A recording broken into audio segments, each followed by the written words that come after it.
أعوذ بالله من الشيطان الرجيم. بسم الله الرحمن الرحيم.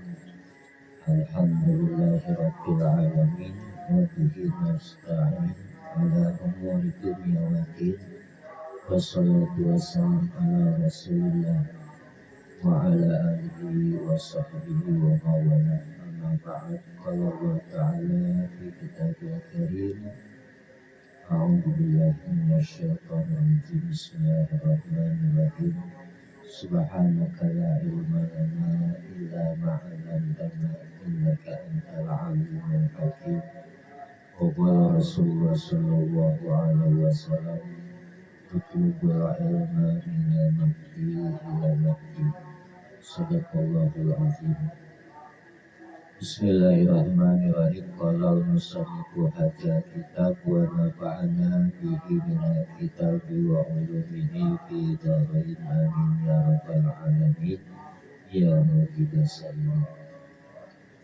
Hukum syar'i artinya hukum syar'i yaitu pemerintahan Allah Ta'ala. Jadi perintahan Allah Ta'ala dengan perbuatan mukhalaf, dengan perbuatan orang Islam, orang yang sudah balik dan orang yang berakal. Gak wajib bagi orang yang bukan Islam, orang yang belum balik, masih anak-anak, dan orang yang gila, orangnya tidak berakal. Gak wajib menuntut ilmu hukum syar'i. Karena memberatkan perintahan, karena sudah memenuhi daripada mukhalaf ini, Islam balik berakal, maka sudah diberatkan oleh Allah. Maka dikata ini khitab taklid, artinya khitab ketentuan Allah, taklid yang sudah dipaksa. Yang kedua menentukan sebab. Jadi ada sebab atau syarat, ada syarat atau mani, ya, pencegahan. Ya. Jadi sebabnya dia wajib sholat karena sudah balik. Ya. Dan syaratnya harus berakal, orang Islam. Sudah balik, itu merupakan syarat. Atau mani pencegahan. Ketika seorang perempuan sedang haid, yang tadinya sholat itu wajib, yang tadinya puasa itu wajib, kemudian ya datang haid, maka menjadi tidak wajib. Namanya itu uzur syara', artinya halangan yang ditentukan oleh Allah, ya, bahwa perempuan itu ya haid, nifas, melahirkan. Maka itu dikata hitabul wadi. Jadi udah Allah letakkan, yakni maksudnya diletakkan oleh Allah Ta'ala akan hukum itu. Jadi Allah udah letakkan, Allah tahu di hukum tersebut. Kenapa dia nggak sholat? Karena sedang haid. Nah, itu Allah letakkan. Ya, ada di dalam dalil naqli, nanti kita ketemu di dalam ketentuan. Maka terbagi hukum syar'i, hukum syara', aturan Allah dan Rasul. Jadi perintahan Allah Ta'ala itu ya, dengan dua makna, dengan dua arti ini. Ya, jadi ada dua makna, dua arti. Atas 7 bagian, terbagi menjadi 7 bagian yang tersebut di bawah ini. Yang pertama wajib. Wajib artinya barang yang mendapat pahala atau pekerjaan yang mendapat pahala jika dikerjakannya, kalau dikerjakannya. Contohnya sholat dikerjakan mendapatkan pahala, puasa dikerjakan mendapatkan pahala, gitu ya. Dan dosa jika ditinggalkannya, dan dapat dosa jika ditinggalkannya adanya. Kalau dia tidak ada halangan, laki-laki tidak ya menjalankan sholat, tidak menjalankan puasa, tidak membayar zakat, ya maka orang itu berdosa, gitu. Kalau ditinggalkannya. Kenapa? Karena dia orang Islam, karena dia sudah balik, karena dia sudah berakal, maka wajib menjalankan perintah itu. Tetapi ketika dia tidak mengerjakannya, maka dapat dosa jika ditinggalkannya. Itu namanya wajib. Ya, contoh yang wajib ya sholat yang 5 waktu, puasa Ramadan, ya, memberi zakat, pergi haji jika mampu. Yang kedua sunnah. Sunnah artinya barang atau pekerjaan yang dapat pahala jika dikerjakannya. Ketika kita sholat maghrib, ketika kita sholat isya, ketika sholat zuhur, asar, subuh, lalu kemudian diiringi dengan sunnah, ada qabliyah, ada ba'diyah, ya, maka ketika dikerjakannya mendapatkan pahala, gitu. Ya, seperti puasa Ramadan, kemudian diiringi setelah Ramadan dengan puasa Senin Kamis, dengan puasa ya Tarwiyah, Arfiyah, gitu kan, hari Tasu'a, hari Asyura, gitu. Maka ketika itu dia mendapatkan pahala. Itu sunnah. Sunnah artinya barang atau pekerjaan yang dapat pahala jika dijalankannya atau dikerjakan, dan tiada dapat dosa jika ditinggalkannya. Jadi ketika dia nggak mengerjakan sunnah Nabi, maka tidak dapat dosa. Cuma sayang, ya, karena ibarat itu, jadi perintahan Allah itu perintahannya dua, ada wajib, ada sunnah, gitu. Mana wajib, yaitu sholat, puasa, zakat, haji. Mana sunnah, dan yang dikerjakan oleh Rasulullah yang mengikuti wajib, ya, ada yang namanya sunnah puasa, ya, ada yang nama sedekah, ya kan, itu sunnah tuh. Ada lagi yang haji, umroh, gitu, yang mengikut, dan lain-lain, ya. Kalau dalam kitab Bidayatul Hidayah nanti ada tuh, la yazalul abdi hatta yataqarrabu ilayya, tidak henti-hentinya seorang hamba itu mendekatkan diri kepada aku, kata Allah dalam hadis kursinya, bin nawafil, dengan pekerjaan yang sunnah, hatta uhibahu, sehingga aku cinta kepada. Jadi yang bisa mengangkat derajat manusia itu bukan yang wajib, tetapi yang sunnah. Kenapa? Karena wajib mah pokok. Kalau ibarat dagang, wajib itu modal. Kalau kita nggak punya modal, kita nggak bisa dagang. Itu ibaratkan kayak gitu. Sunnah itu keuntungan. Ketika kita ingin berdagang, maka kita mengharapkan untung.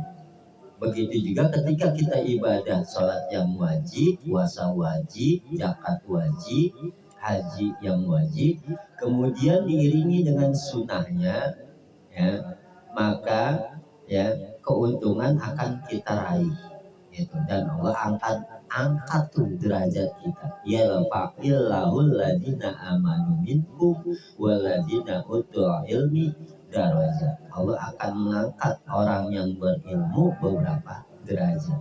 Dengan sebab ilmu itulah kita bisa menjalankan. Nah, ini salah satunya, ya, pekerjaan sunnah.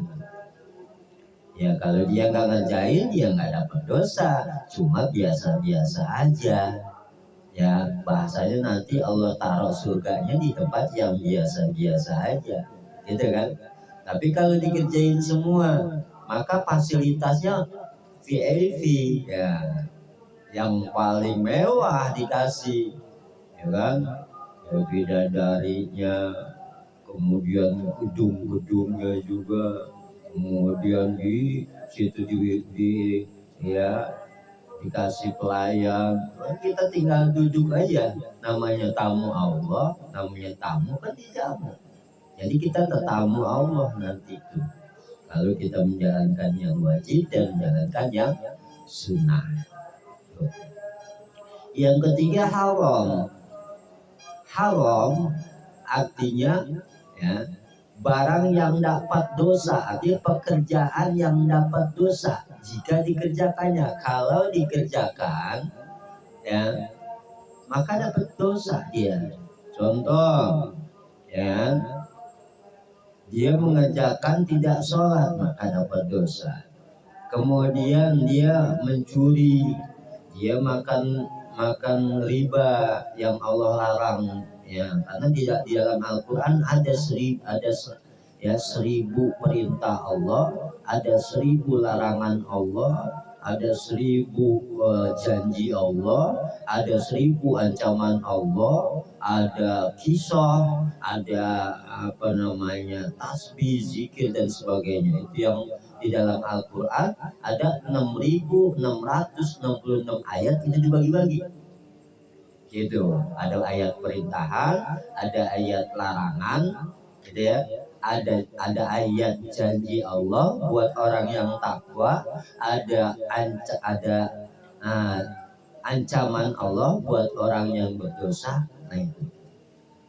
Dan lain-lain itu banyak. Nanti kita pahamin setelah kita ngaji tafsir. Baru ketemunya di tafsir ya, minimal tafsir Jalalain ya. Jadi barang yang dapat dosa jika dikerjakannya, kalau larangan Allah kita kerjain maka dapat dosa gitu.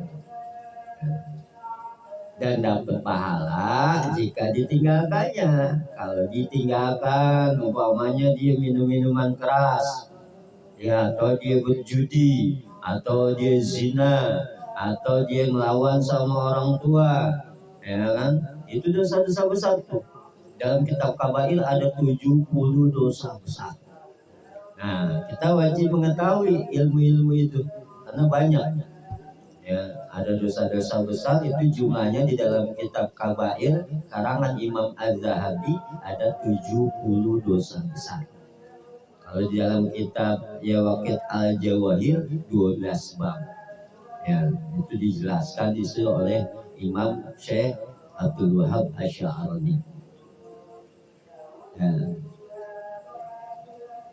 Jika ditinggalkannya ya dapat pahala, dan dapat pahala jika ditinggalkannya karena takut pada Allah Ta'ala. Artinya takut di sini pada siksa Allah.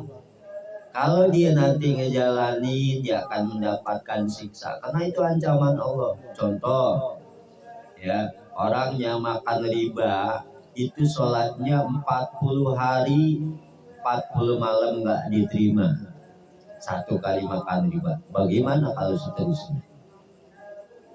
Contoh orang yang minum minuman keras, mabok sampai dia jatuh mabok, nggak inget apa-apa. Nah, selama 40 hari kalau dia nggak tobat, maka dapat dia itu sholatnya nggak diterima oleh Allah. Gitu. Kenapa? Karena mengerjakan larangan-larangan Allah. Gitu. Makanya disebut haram. Apa haram? Haram itu nggak boleh. Bahasa orang Arabnya itu haram, nggak boleh. Jangan, berarti larangan. Yang keempat makruh. Makruh artinya barang yang tak dapat dosa jika dikerjakannya. Ini makruh nih. Barang yang tiada dapat dosa atau pekerjaan yang tidak dapat dosa jika dikerjakannya. Apa contohnya yang berbau? Seperti contoh makan jengkol, kan bau tuh.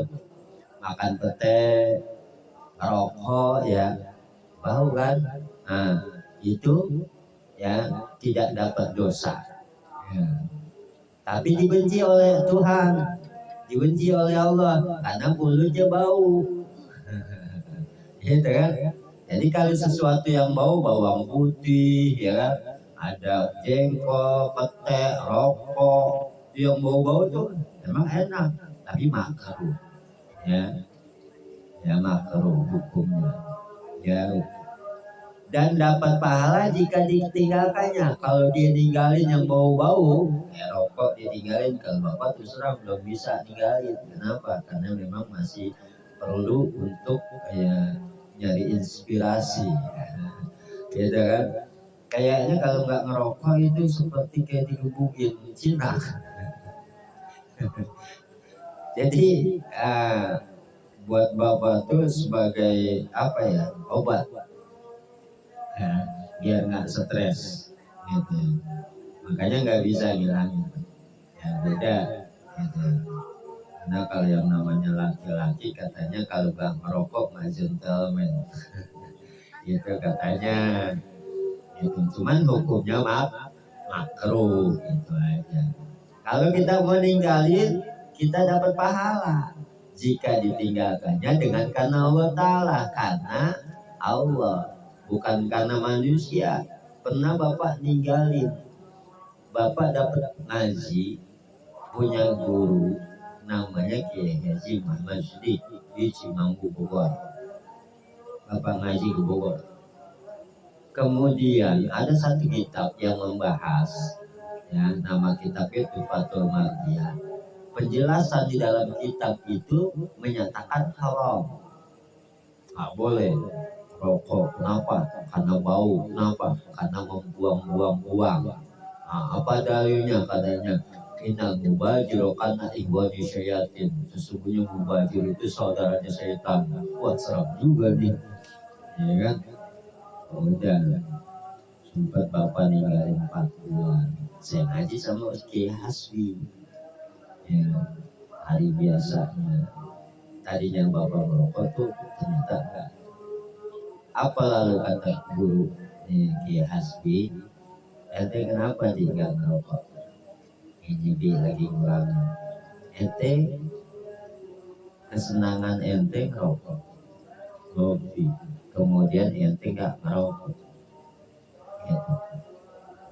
Keinginan sendiri, apa karena guru, apa karena Allah, gitu kan? Kalau keinginan sendiri karena Allah, dengan ngerokok bau mulutnya, maka kamu dapat pahala, gitu. Tetapi kalau kamu ya karena guru, karena keterangan kita, maka percuma kesenangan kamu itu kamu tinggalkan dan kamu gak akan dapat pahala. Jadi sia-sia pekerjaan kamu, kesenangan kamu tinggali, padahal hukumnya apa? Makruh, gitu. Iya. Nah, 4 bulan lama juga nggak ngerokok. Akhirnya ngerokok lagi. Setelah ngaji lagi sama Kiai Haji Ismail gitu. Bapak kan kalau ngaji kan rokok biasanya di depan guru. Guru emang gitu, tahu sifat-sifat bapak. Gitu. Ismail ini Abi Mahil ngomong gini, di nggak ngerokok nggak kenapa lagi ngurangin, lagi kurang fit, ya kan ngaji malam dingin, di katanya ngaji bapak kan jam 11 malam sampai jam 1 itu di Parakan Jati. Abi mau bukan merintah, kamu kan kesini datang mau belajar ke pondok ini, iya gitu. Kemudian pengen pulang bawa ilmu, iya gitu. Kamu kok nggak ngerokok, kemudian ngantuk, kira-kira dapat nggak? Enggak gitu. Nah, bukannya Abi nyuruh, ini mah biar kamu itu ya belajarnya konsentrasi, rokok aku dilemparin semua ke Samsu. Nah, abi tungguin. Itu guru bawa. Ayo tungguin sama dia sebatang sop set. Gimana rasanya? Pahit di. Kita juga 2 batang enak sampai sekarang rokok lagi. Jadi itu pekerjaan yang makruh ya. Jadi hukumnya kayak gitu. Makruh artinya barang yang tiada dapat dosa jika dikerjakannya. Nanti pekerjaan yang tiada dapat dosa jika dikerjakan, tapi dibenci oleh Allah saat melakukannya karena bau. Ya, malaikat aja nggak senang, mungkin bini juga nggak senang kali. Dan dapat pahala jika ditinggalkannya dengan karena Allah Ta'ala. Gitu. Jadi kalau ditinggalkan dapat pahala. Tinggalkannya karena Allah, bukan karena guru, bukan karena kitab, bukan karena perintah siapa. Ya, ini mah ninggalinya karena Allah, pengen mengharapkan ganjaran pahala, maka dapat pahala. Yang kelima, mubah. Mubah artinya boleh atau harus. Mubah itu boleh artinya, atau harus. Pada syarat, boleh pada syarat. Gak apa-apa berarti boleh. Ya kayak contohnya ya makan. Boleh nggak kita makan? Boleh kita makan. Nggak makan boleh nggak? Boleh. Tidur boleh nggak kita begadang? Nah, jadi namanya mubah. Harus boleh. Gitu. Pada syarat menurut hukum syarat. Yaitu barang yang tiada dapat pahala jika dikerjakannya. Nah kalau dia mengerjakannya nggak dapat pahala dan dikerjakannya ya, atau ditinggalkannya, makanya kita ibadah tuh harus diiringi dengan niat. Karena Nabi berpesan innamal a'malu binniyat. Kita makan kita untuk buat ibadah. Kita tidur kita untuk buat ibadah. Kita minum untuk niat buat ibadah. Tapi kalau nggak makan, nggak baca bismillah, makannya nggak niat untuk buat dalam hal ibadah, maka pekerjaan itu nggak dapat pahala. Makanya ini yang dikatakan harus mubah, boleh pada syarat, yaitu barang atau pekerjaan yang tiada dapat pahala jika dikerjakannya atau ditinggalkannya, dan tiada dapat dosa jika dikerjakannya. Dia begadang sampai pagi tiap hari nggak dosa, cuman kan lama-lama kalau umpamanya sampai kuru, ya kan, terus kira lagi sekolah, lagi kerja atau yang lain-lain, ngantuk terus tidur juga nggak bagus juga. Karena yang namanya badan manusia itu lemah. Ulikol insanu dhaifan. Manusia itu Allah ciptakan dalam keadaan lemah. Harus dia makan, harus dia minum, harus dia istirahat di dalam 24 jam dibagi 3. 8 jam untuk ibadah, 8 jam untuk istirahat, 8 jam untuk bekerja. Kalau kamu mau belum bekerja, paling sekolah, gitu kan? Nah itu dibagi 3 tuh waktu. Atur, manajemenkan bangun jam berapa, tidur jam berapa, gitu. Nah ibadahnya harus dibagi-bagi. Dan tiada dosa jika dikerjakannya atau ditinggalkannya. Itu. Yang keenam, sahih. Arti sahih itu sah. Sahih itu syah. Artinya barang yang ada lengkap padanya. Jadi lengkap. Sahih itu. Contohnya kita mau sholat, kita wajib istinja, bersih daripada najis. Kemudian kita mau sholat, kita harus suci daripada 2 hadas, punya wudhu. Ya. Kemudian daripada hadas besar, ya nggak punya junub gitu. Nah kalau ketika kita udah nggak ada najis di badan kita, kemudian di pakaian kita, tempat kita sholat, kemudian juga nggak punya hadas, punya air wudhu, artinya nggak punya junub gitu, ada kiblat, kemudian kita waktunya kita dapat gitu, ada masuk waktu, maka sah, artinya sohi.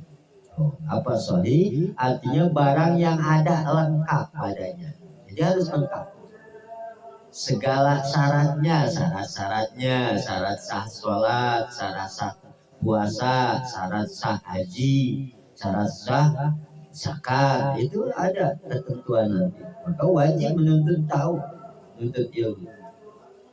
Ya. Dan segala rukunnya adanya, rukun-rukunnya, tiang-tiangnya harus lengkap. Gitu, harus tahu. Kalau nggak tahu ya nggak sah. Ya, contohnya dia nggak tahu pembatalan wudhu, nggak tahu pembatalan sholat, nggak tahu pembatalan haji, begitu selesai nggak dapat apa-apa. Itu namanya ya, kurang syaratnya. Berarti bagian yang ketujuh batil. Apa batil? Artinya barang yang kurang. Berarti nggak satu.